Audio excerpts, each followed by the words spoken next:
کھڑا ہونا ہے۔ تیسرا کام جو کرنا ہے وہ یہ کہ ایک سچا مسلمان جب کسی آزمائش سے دوچار ہوتا ہے، مبتلا ہوتا ہے، تو یہ سمجھتا ہے کہ اس کے گناہوں کا کفارہ ہے۔ اس لیے کہ نبی اکرم صلی اللہ علیہ وسلم نے فرمایا، صحیح بخاری اور صحیح مسلم کی روایت آپ نے فرمایا، مسلمان کو جب کبھی تھکاوٹ یا بیماری لاحق ہوتی ہے، اس حدیث میں ایک اضافی لفظ ہے، بیماری کا تو بہت ساری جگہ آتا ہے، تھکاوٹ سمجھتے نا، ایک انسان دن بھر حمالی کرا اور رات میں کتنا تھک جاتا ہے نا، اس کے لیے بھی اس میں خوشخبری ہے۔ سنیے،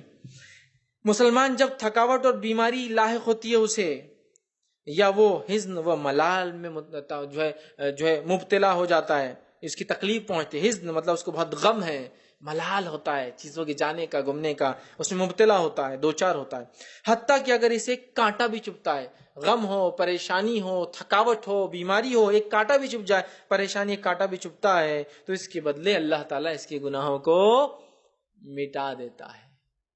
ایک اور اسی طرح کی روایت ہے جامع ترمذی کی، نبی اکرم صلی اللہ علیہ وسلم فرمان کہا، بندے پہ مصیبتیں آتی ہے، مصیبتیں آتی ہے، مصیبتیں آتی ہے، اور جب روز قیامت اپنے رب سے ملتا ہے تو اس کے سر کوئی گناہ باقی نہیں رہتا، یہ مصیبتوں کے سارے گناہ ضائع ہو جاتے ہیں۔ کتنی زبردست بات ہے نا، لیکن ایسی دعا نہیں کرنا چاہیے اللہ سے کہ اللہ مصیبتوں کو دنیا میں بدلہ دے دے، لیکن جب مصیبتیں آتی ہے تو صبر کیجئے، شکر کیجئے، ڈٹ جائیے، جم جائیے، تو اللہ تعالیٰ خود بخود گناہوں کو صاف کر دیتا ہے ان مصیبتوں کی وجہ سے۔ نبی اکرم صلی اللہ علیہ وسلم فرماتے ہیں، بخار کو برا مت کہو، یہ تو تمہارے گناہوں کو صاف کر دیتا ہے۔ عبداللہ ابن عباس رضی اللہ عنہ فرماتے ہیں، نبی اکرم صلی اللہ علیہ وسلم فرمایا اور کہا، بیماری ہے تو اس میں غم مت کر، انشاءاللہ یہ بیماری پاکیزگی کا تیرے ذریعہ بنے گی، چونکہ یہ بخار تیرے گناہوں کے جو ہے دور کرنے کا ذریعہ بنے گا۔ ایک مرتبہ آپ ایک جھاڑ کے پاس گئے جو سوکھا ہوا تھا، اس کی ٹہنی کو ہلایا، پتے گرنے لگے، تو کہا بخار سے ایسے ہی گناہ جھڑ جاتے ہیں جیسے اس جھاڑ کے پتے میرے ہلانے سے جھڑ گئے۔